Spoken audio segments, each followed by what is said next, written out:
Hello everyone, welcome to another video of Everything Cyber. This is a very special one because we've got a massive guest speaker with us today who has tons of experience in the recruitment and the career side of cybersecurity. In this video, we'll be exploring the cybersecurity landscape in the present day. Over the past few years, cybersecurity has had a massive growth. We have seen security transition from a niche to the front and center of attention for many in the tech industry. On the flip side, with the current macroeconomic environment and the whole landscape, the job market is pretty tight, and we every day see news of attritions, layoffs, and it's all very uncertain. So, what's the cybersecurity landscape like going forward? What are the common trends, patterns? What should the candidates be aware of that can give them an extra edge in their hunt for their dream role or the next big opportunity? To discuss all that, we have Ricki Burke of Cybersec People join us as a guest speaker. Ricki is a very, very famous and popular face in the Australian security landscape. If you are a frequent in the meetup or conference scene, then you must have seen Ricki a lot.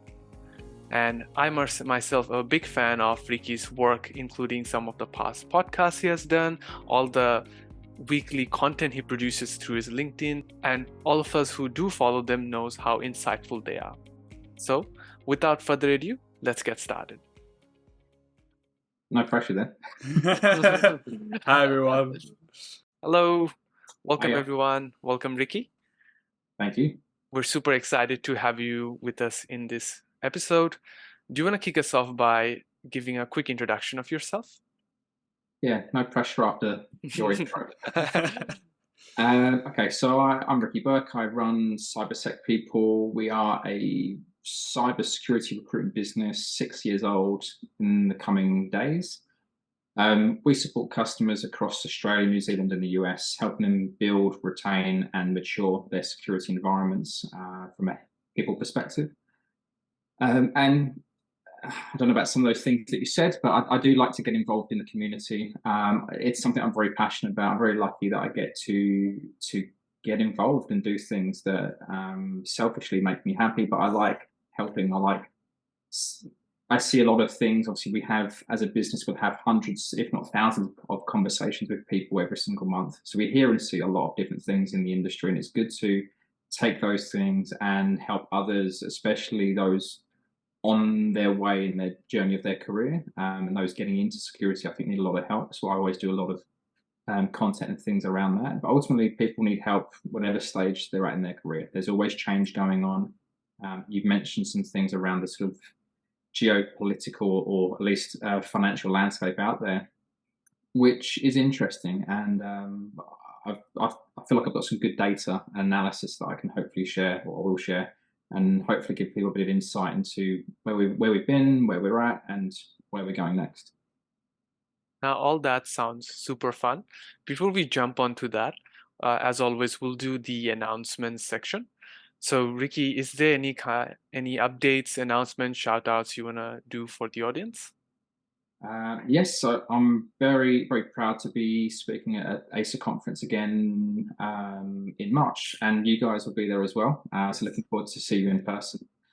So running a workshop, breaking down cybersecurity, a lot of familiar, similar tones to be honest with you, this conversation here. But being an in-person presentation, I can go a lot deeper and spend time with people in person, one-on-one as well. So for me, there's a lot of misunderstandings about the industry, and I look forward to breaking those down. That's that on a personal note, and then as a business, very proud as well that we're picking up some roles with a really respectable cybersecurity company. That more info will come through in the near future, but we're helping them build a graduate program to hire 4 pen testers, which honestly, in my 6+ years in cybersecurity, these things rarely come around. So there'll be some expectations for people that, I guess, to get into those roles, but helping a company hire 4 grads across March and April, something I'm really excited about. And if you're in Australia and you are on the East Coast or East Coast time zone, have a demonstratable background that you want to become a pen tester and you have actions that sort of demonstrate that, then reach out to myself. If not, I'll pass you on to my colleague, Jackson Shadbolt, who'll be the one having conversations, helping qualify people, see if they're a good match for the customer's needs. For sure. So you've already mentioned where to reach out, which is awesome. Just for this video, I know this is going to be on YouTube and it's going to be sticky. So we're talking, this is as of April, May of 2023. In case someone sees this in 10 years time and gets excited by those things. Well, hopefully by then we're talking a lot more than 4 graduate roles, more like 40 or 50. That's good. That's good to hear. Awesome. Thanks for that, Ricki. I will definitely put the links of ISA as well so people can check the conference out and sign up. You have already mentioned it, but about ISA, so I'll give a quick shout out to the Cloud Security Alliance Summit that is happening in a couple of weeks' time, Surya, in 10th of February. So for people who's based in Brisbane and surrounding areas, highly recommend checking that out. Not that it's because we're talking there, but also I've seen the lineup. The talks is fantastic, as well as the speaker lineup is very experienced. And what I really like about is how affordable attending the summit is, because it's pretty cheap when I compare with other conferences, even compared to ISA. How much of interest? It's 50 if you're a CSA member, and it is 100, so it's 50 for the membership and then 50 for the conference itself. What date is that? 10th of February. Yeah, do come along. It's gonna be a very interesting one. There's lots and lots of good talks on cloud security, as the name suggests. But yeah, certainly it's one for students to especially check out, because I feel it's A, super affordable, and B, good learning experience for students and early careers especially. With the announcements out of the way, let's jump straight into the talk. So in today's talk, we are going to break it down into sort of 2 major focus areas. The first part, we will talk a bit more on the job and career landscape. So how does the cybersecurity landscape look like? And we have some specific questions prepared for that. And the next part is candidate advice. Based on the landscape and the current situation, what are some of the things the candidates can take? So before proceeding, Surya, do you have anything to add? No, I think you mentioned everything we're already doing, so let's get into it. I think to start off with, Ricki, the first question I have is, let's go where 2022 was a big year in the security landscape. So just wanted to know how it was and a quick recap on some of the major highlights and trends that you might have noticed. It's a great question, Surya, and I've got some stats and stuff that hopefully give people a bit of insight into really what happened last year. So just as a sort of warning beforehand, so this data is not 100% accurate. It's not every single job advert of every single platform out there. So specifically, this is data that we've collected from Seek. So Seek, being the sort of most local place for job adverts, is where we tend to sort of just try and track this stuff. So just as an overall, it's always good to know where we've come from as well. So when we look at 2020 versus 2022, it's helpful to see that we are seeing an increase. We've been moving forward, which is not too surprising. Those in tech would have seen a big boom, and I guess that's partly why we've in a lot of companies in so much trouble recently with sort of layoffs and stuff, unfortunately. But essentially, tech's boomed, job adverts are up. I actually thought the numbers would be higher than this, but essentially it's a 15% increase from that time period of July to November across those 2 years. But either way, it's progress, which is really good to see. So cybersecurity is maturing, cybersecurity is progressing, and we saw that last year as well. So in terms of specific trends for the year, a lot of areas were up. So pen testing, you can see, was the biggest in percentage increase, but to be honest with you, that's coming from a really low number. So when you're talking about averages of approximately, let's call it 10, 15 jobs a month to 30 or more, it's a good number increase, but of really high percentage. Whereas something like security engineering going from 70 odds to 125 or whatever it might be, not as big as percentage increase, but you can see as a overall really healthy numbers. So GRC down 10%, which I think is interesting. You'll see other numbers that essentially GRC is the biggest area in cybersecurity.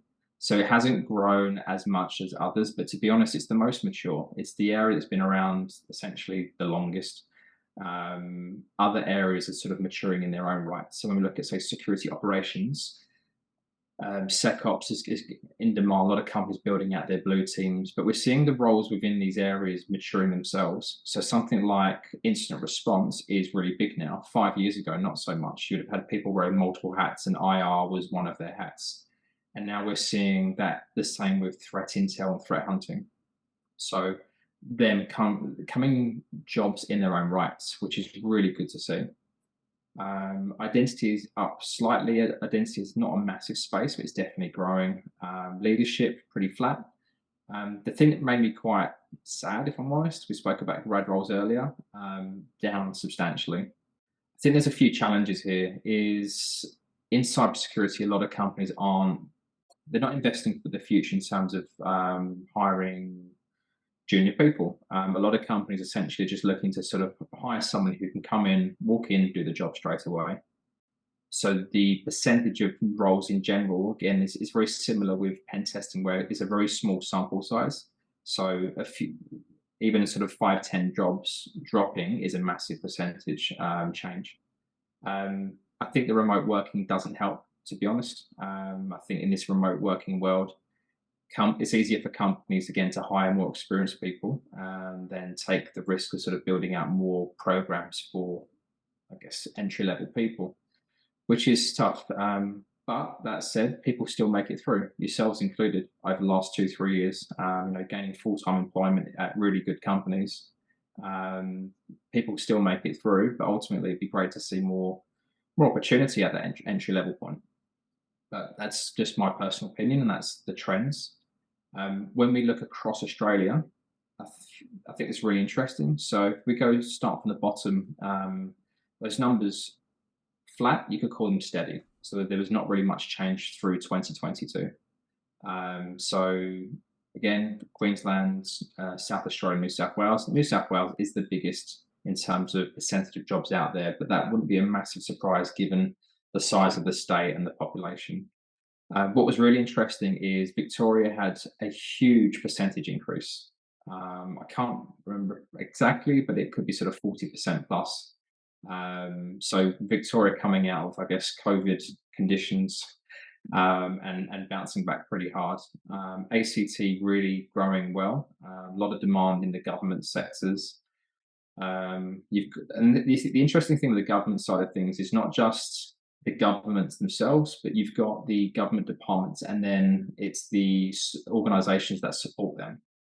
So you've got a lot of sort of professional services and vendors. So it's very similar sort of for industries like banking as well, financial services, where a lot of people work in banking, but you've got, especially say around Sydney, a lot of the professional services, huge amount end up supporting financial services indirectly as well.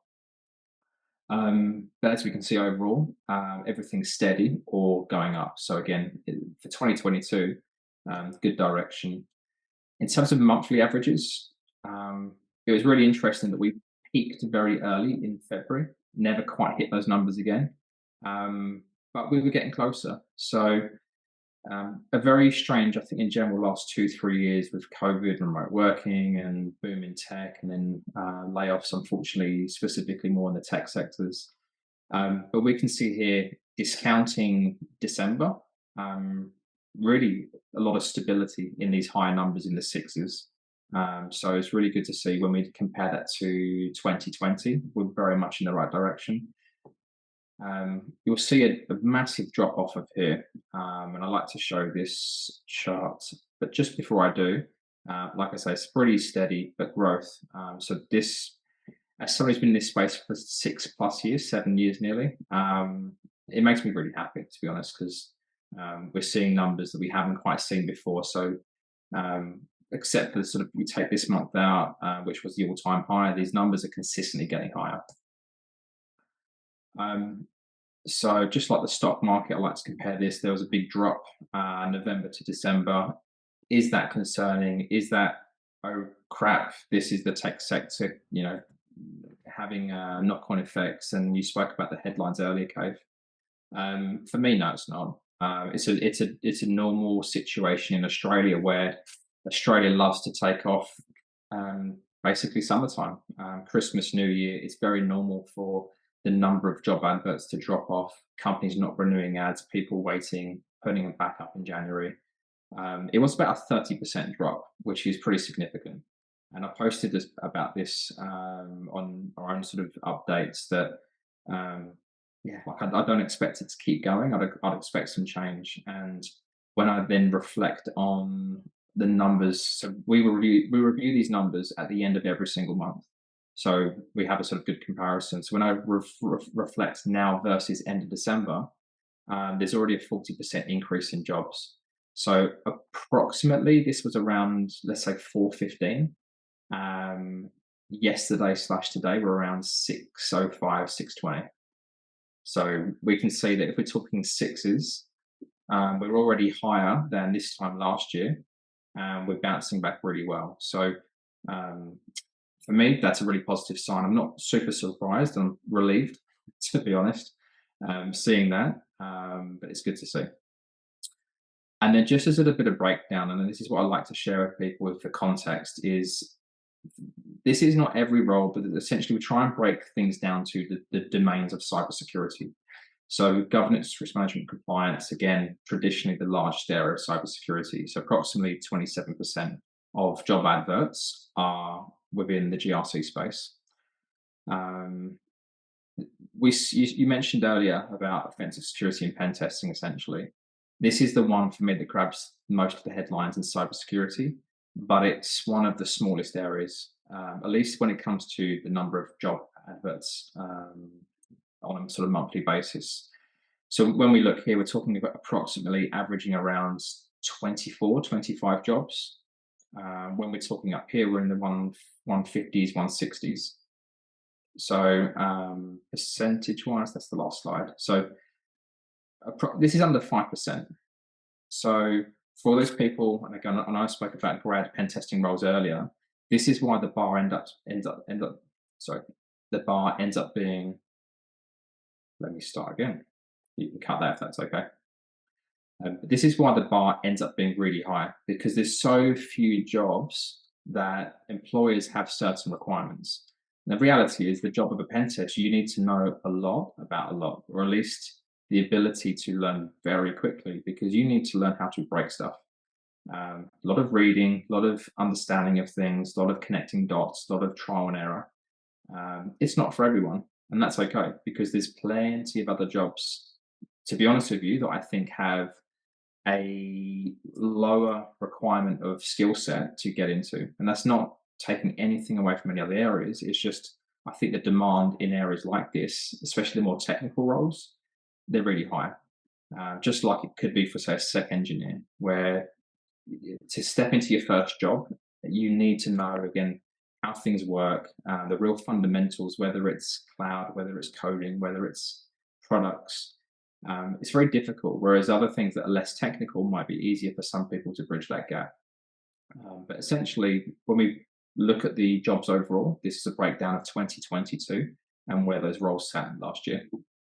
While we're at this slide, I think I would definitely like to highlight this, especially because I interact with a lot of students and entry-level folks, that the way people train and prepare for cybersecurity is doing a lot of CTFs and hack the box and things like that, right? Which I think unsurprisingly leads people to thinking that security is all about pen testing, and that's the main thing out there, and that's the type of role people should get in. But it's always very surprising to see, especially since we started this kind of series. I know you share similar slides in your LinkedIn pretty often, I think on a monthly basis. And each month, when I see pen testing occupies a very small percentage, and things like GRC, security engineering, or operations, blue teaming side takes the biggest chunk. I think this is one of the key takeaways or message we need to give to people trying to get into the industry, that cybersecurity is not all about the offensive side of things, and there's more to it, certainly.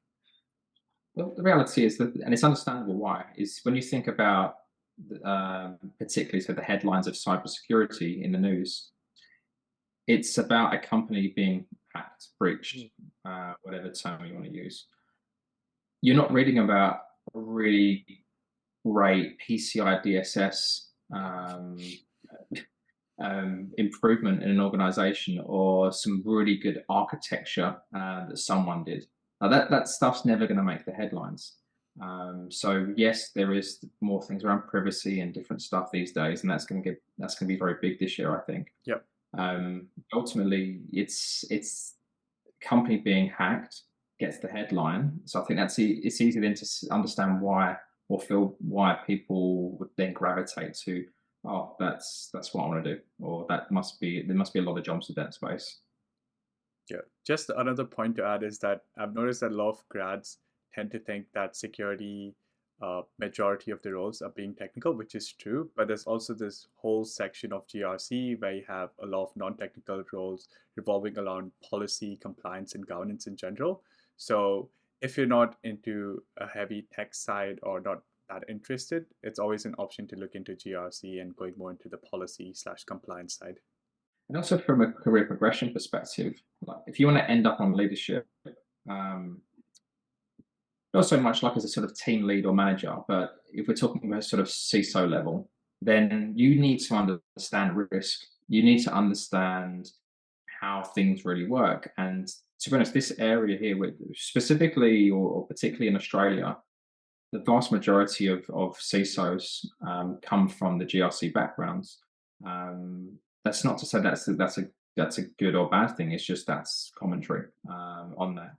But essentially, you need to understand risk on a business level. You need to be able to communicate. And for me, whatever role you're working in across here, you need to be able to communicate effectively to whoever it might be. So whether you're a pen tester and you're breaking stuff, and essentially you need to write a little report to then, whether it's your internal or external customer, to tell them these are the vulnerabilities, but this is the impact of those vulnerabilities.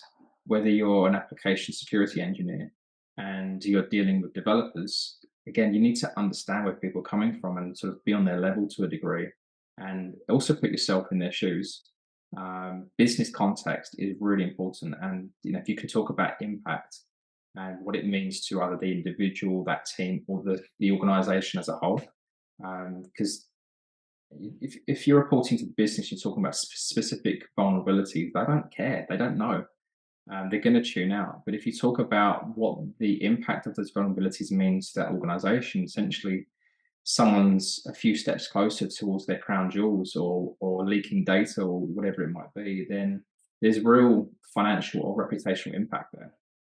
Yeah, I totally agree on that, because even now I knew that I had to have good communication, but actually being in the role, how much more communication I need to do, all kinds of formats, whether it's written, verbal, and sometimes even pictorial stuff or visual stuff like this, it's super crucial. Kind of makes me wish I took more essay subjects or writing subjects in uni, because I kind of avoided that in uni. Thanks, Ricki, for giving a quick recap on what were the major trends and highlights over the last year. Coming over to 2023, this is a pretty big year in terms of the security landscape. So what trends and insights do you have for this year, and what areas or roles do you see most growth or opportunity in? So to disagree with Kate's comment earlier around, I guess, tech layoffs and stuff like that. For me, they're the headlines. You've got to have some perspective as well. So when you look at Amazon, Google, big tech companies, and the amount of people they've hired, and then they are letting go, that percentage out of that, it's under it's crap. It's horrible. I have friends that are going through these situations, and it's affecting big tech, little tech. Essentially, obviously, companies have had investors have a different strategy now, and companies are having to react to that. And a lot of it is then taking a sort of broad stroke of cutting X amount of headcount, which is sad. Um, and that is a real thing. But what's also a real thing is there's a lot of companies hiring. So when and again, it's not like the ultimate thing, but I feel like it's a pretty good barometer in terms of job adverts, which is why I like to track them. So if the job adverts are going down, then obviously it's not a good thing. We saw it drop substantially from November to December, but then we're seeing December, January. So when we're talking a 40% increase in jobs already, that's a really good indication. When the job adverts are a lot higher, January 23 versus 22, then again, that's a really good indication. So we have conversations every day with people, with companies. We have a good feeling of what's going on. It's very easy to get sad and feel concerned, if I'm honest, about the industry as a whole. I think the industry is in a really good place. Security is maturing. Security has gone from luxury or nice to have to, no, you've got to do this stuff. Some companies doing it genuinely, genuine intent. Some companies just have to do it because they have to do it. So I think the trend is still really positive. That said, obviously, 6 months' time, 9 months' time, the world could fall apart, and things happen. Obviously, none of us can really predict the future. Not many people really predicted the interest, how bad inflation was going to be and the interest rate rises, or how quickly that stuff was going to happen. And obviously, there's reactions to actions. But as things stand, if there's no major shocks, then we're still going in the right direction. And honestly, as a business owner, as someone involved in the industry, as someone who helps companies, helps people, I feel so positive. I'm really excited about this year. Could be proved wrong, but at the moment, I'm feeling really good. Let's hope you're not proved wrong, because then that's good for all of us. Yeah, exactly. Apart from the general growth of the industry, regarding the particular type of roles or new technologies like AI and other things pop up, I'm not still talking about they affecting the roles, but how they change the nature of the roles. From those perspective, do you see any hint or indication or any foresights? Yeah, I see everyone losing their job and will be all replaced by Chat GTP. Ah, damn. Should have predicted this. uh, Um, no, so as sort of other trends, more specific trends, and this is a last year thing. That's again, it keeps happening, which I think is a really positive thing. Is I spoke before about companies. They start security. They have some people wearing different hats. Then it elevates, and the more people you have, the more people you then have in different roles, and you can spread roles, responsibilities. And that's why we would have seen people like, again, 4 or 5 years ago, instant response was, some people did it full time, but a number of people that did it as part of their job. The same thing as I mentioned earlier about threat intel. So there were not that many, and there still isn't that many threat analysts or threat intel analysts. But now it's a job title. Now companies are advertising for that role. They're putting themselves in a position where they have the maturity where they go, well, we've got all this data, we have all these processes and stuff. Now we can actually have someone dedicated to this type of role, and that's what we're seeing. Another trend I'm seeing, again, small numbers, but you have to start somewhere, is around security awareness.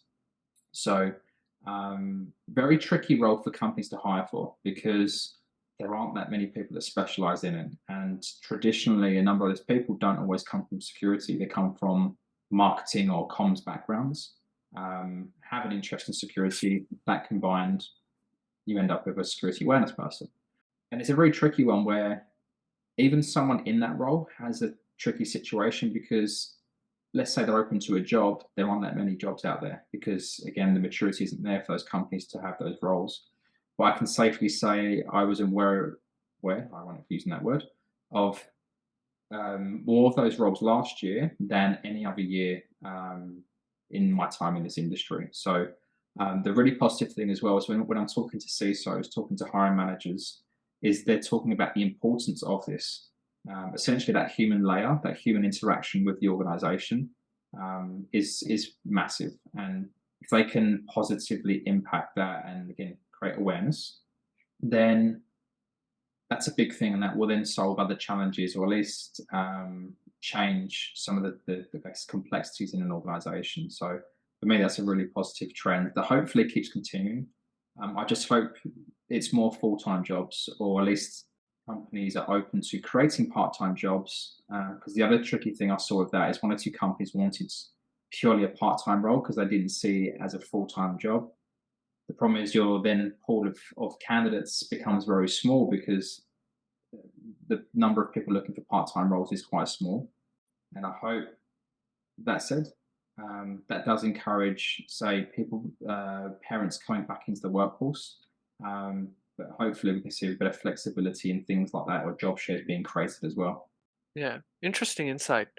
So what I could get out of that was the specialization aspect. As the country as a whole and aka the industry matures, we start seeing the more specialization, where before people used to wear multiple hats, and you hire a security person, you expect them to do everything, right? Operations, AppSec, network engineering, you name it. It But still whereas happens. now, still happens, It's still still happens, but not as unfortunately. much. Yeah. So that's actually something positive to look out for. Another So thing is, so just in terms of that, is job title specialization. So this is a really tricky thing with job adverts is security engineer, security analyst. They're really vague terms. But we are seeing now more cloud security engineer, application security engineer. So these things help, because security consultant as well, that person at a consultancy could be a pen tester, AppSec person, they could be GRC. There's no like real crossover of skill sets there. So the more we define the job title, the easier it is, I think, for organizations to hire, because you'll get more eyes on that job advert because it makes sense for that person. Thanks, Ricki, for that. Coming over to the next section though, of the talk we had was on regards to candidates' advice. So what are some of the advice or tips that you might give to candidates for the upcoming year of 2023? Is there something that candidates should specifically avoid doing? And is there something that beginners who are looking to get into the roles of security should also look out to be doing? Really good questions. What I'll say is my answers now are not really different from 2022, 2021, 2020. But they're still really important messages. So first of all, I think having an understanding of where you want to go is really important. So it's all well and good that I want to work in cyber, but as we saw with the stats and stuff earlier, there's different domains in cybersecurity. They all require different skill sets. So if I'm going forward for a job as a grad and I'm going up against Cave, good luck. One, because you're you. But let's say I've just done and again, this is no offense to anyone at all, but let's say I've just done my degree. So I've got some good grades, good marks, I've learned the curriculum, cool. Then there's someone who understands that, okay, I want to become an application security engineer. So for that, to work in that job, I'm going to work backwards and go, right, well, these folks need to code. So I'm going to learn some programming skills, as a minimum scripting skills. I'm going to understand how essentially web applications, or I'm going to understand the development world, products or whatever it might be. I'm going to understand the fundamentals. I'm going to understand the OWASP top 10. I'm going to go to meetups and talk to other people that work in that space. I'm going to volunteer at events. I'm going to learn stuff. I'm going to reach out to people that are application security engineers and say, hey, what do you do in your job? Okay, what skills do you need in your job? Okay, if you ask 10, 15 people that question, you'll see some very familiar answers there. Now you have a real roadmap of, well, these are the skills that I need to learn to be in that role. I'm going to go and learn those skills. Just the same as talking about the pen testing job. I've had a bunch of people message me, which is awesome. Some messages more detailed than others. So someone, I've done a cert for in cyber, I really want to get into the industry, versus I'm doing hack the box. I'm learning, I'm studying for my OSCP. I doing all sorts of stuff in terms of whatever it might be. Lots of self-learning. They go to events. They do different things. They know where they want to be, and they're working towards that. So you could have two people who have finished their formal studies at the same time, but in really different positions because of the extra stuff they've done. So there's that. In terms of applications, let's say I'm applying for a role. Sorry, you're the hiring manager. You get my resume,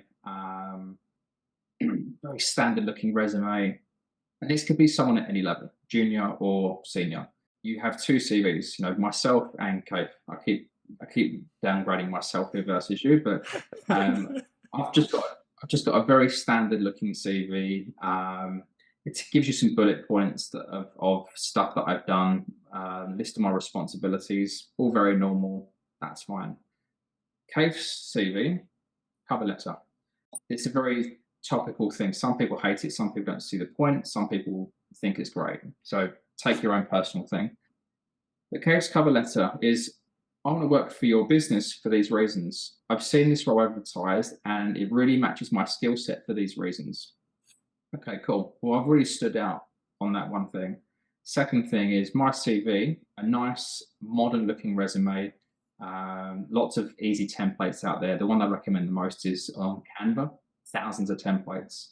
Do you need a picture? Personal preference? No, you don't. But nice looking modern CV, ideally 1, max 2 pages. Some people crucify me for that and say it doesn't matter. I know from experience, hiring managers generally they'll skim a resume. They're not looking to read 6 pages of stuff. No one really wants to see that. But that's the resume. The real critical thing is on your resume, you're not listing a bunch of responsibilities or stuff that you've done. You might describe the role, but what you're doing critically is you talk about outcomes. So what impact did you make personally versus other members in the team or whatever it might be? So what difference to the team, what difference to the business, your time there, what change happened and what were the benefits of that? You talk about those things because, and let's go back to say pen testing, and let's say you're an internal pen tester for a company, and you just talk about, yep, I did web apps, infrastructure, and network pen testing, whatever. Or you talk about, you might say that just to highlight a couple of bullet points of web app pen testing. You talk about maybe 1 or 2 highlights. You talk about something that you did and what you found, maybe the technique, or maybe you talk about the outcome of that and then the difference it made to the business. I found this thing and the impact of me finding this thing meant that we saved money, or the data, we captured a load of data, whatever it might be. But you talk about the difference that you made, and that can be in anything at all. The troubling thing is for maybe someone more junior breaking into the industry is, well, I don't have these experiences. So, well, that's where the self-study stuff, the self-learning comes into its own. Because if you can then reel off I go to Sec Talks, I've gone to B-Sides Melbourne, or I've gone to CrikeyCon, or blah, blah, blah. I volunteered at CyberCon in Melbourne, whatever it might be. Well, that you're up there versus the person that hasn't done those things. So there's a competitive advantage. It could be that I want to be a pen tester, but I haven't been given the opportunity. Well, how do I demonstrate that? Well, there's training, there's certs, there's Hack the Box. You could be writing a research blog. It could be talking about the vulnerabilities that you found, and again, impact. So, someone once sent me a report. We got a guy who wanted to be a pen tester. He said, "What do you think of this?" And look, to be honest with you, I'm not the perfect person to receive this stuff and really give a formal assessment. But even still, I gave my feedback, and it was that it's too technical, because you've got to think about your audience. is your audience a pure technical person, or is it going to be read for by someone on the business side, a developer, whoever it might be? You've got to think about your audience and who's reading it. So where is the impact? So if you spoke about, I found this and the impact of this is X, well, that's pretty interesting, because maybe we should fix that. So there's a whole bunch of things, to be honest. And then when it comes to, like, you've made your application, the next thing's interviewing. You have to show you give a crap. So especially early in your career, it's competitive, but even later in your career, if you just rock up to video interview or whatever it might be, and let's just pretend, maybe not that much these days, but let's pretend you two are both wearing shirts and ties, and I rock up like this. That's not a good look for me. It's easier the other way around. From my perspective, you want to be the smartest person in the room or on the virtual room. It's like if you two were dressed in t-shirts and I wore a suit, shirt, whatever, that's okay, because then I can say, oh, I prefer to dress like this, but it's an interview. I want to make sure I'm presenting myself and etc. Flipping that around, it's not a good look. Show that you care. Research the organization, research the people that you're interviewing with, because if you can say, oh, I saw that you wrote, for all you know, you could be meeting someone whose presentation that you saw 2-3 years ago, or maybe they did a DEF CON talk 2 years ago, or maybe they've written a book. Maybe you just have mutual connections. You say, oh, you know such and such, blah blah blah. Like, just trying to build some sort of thing where you can demonstrate that you've taken some time to say, I've actually researched you, the company, or whatever it might be. If you put yourself in a position where you can say something to someone that maybe they don't even know about their own business or new news, go beyond the company website, go like deeper than that. So it might sound involved, but if you really want a job and it's competitive, then it's competitive. Go above other people. Give yourself any possible competitive advantage to help yourself in your career. I would highly advise users to roll back maybe 10 minutes and listen to that part again, because that was certainly tons and tons of advice, a wealth of knowledge there, and that's definitely kind of, it's 10 minutes. So it might sound condensed, but it is pretty much all the things we tell candidates or other people to do from start to stop, from all the way pre-interview, during interview, post-interview, all those things, right? So definitely give that another listen if you need to. Follow-up question, Surya, do you have any? No, I just wanted to add a point in regards to people networking and people communicating. Even if people go to networking events, it's the key point I always try to stress to graduates is that you need to develop that connection. It's not that you just go say hi, have a good chat, connect with them on LinkedIn, and then you're now connected with them. It's more like you building a relation with the other person. So you can do a follow-up message saying, hey, it was nice having chat with you. I was wondering if you have like 30 minutes so I can have a chat on a particular topic that I'm interested in. It shows that you are interested in having a conversation with the person rather than it just being a connection. I think that's just another one I'd like to add. That's really good advice. And I think just to step back from that, it's one thing to go to an event, it's another thing to actually talk to people. And it's really hard. But honestly, I've been in this space a long time, but you put me in a room of people that I don't know, I'm going to be uncomfortable. Technically, it's my job to put myself out there and go and speak to people, but I'm human, and I don't feel comfortable. There's a few things that I recommend to just try and help yourself, and you can sort of think of it as just trying to sort of build yourself up towards it as well. So let's say I was going to a conference tomorrow, or 10th of February in Brisbane. Yeah. And okay, well, I'm going to this thing. I'm investing my own time, maybe I'm investing money as well, but as a minimum, I'm investing time. Let's make this count. Let's make it worthwhile. Set some small targets. So, for example, it starts at 9 a.m. By lunchtime, I'd like to speak to 3 people. That's it. So how do I speak to people? Well, you're not just going to rock up to a group of 10 people and go, hey, I'm Ricki and blah, blah, blah. Who does that? So set some small targets, but then think about, well, it's easier to speak to someone, like say during a break and you're queuing up for some food or whatever it might be. Just say to the person next to you, oh, hey, like, how are you enjoying today? Like start really casual, really easy. Just a nice, open, easy, open questions. Who, what, when, why, how. So how's your day? How are you finding it?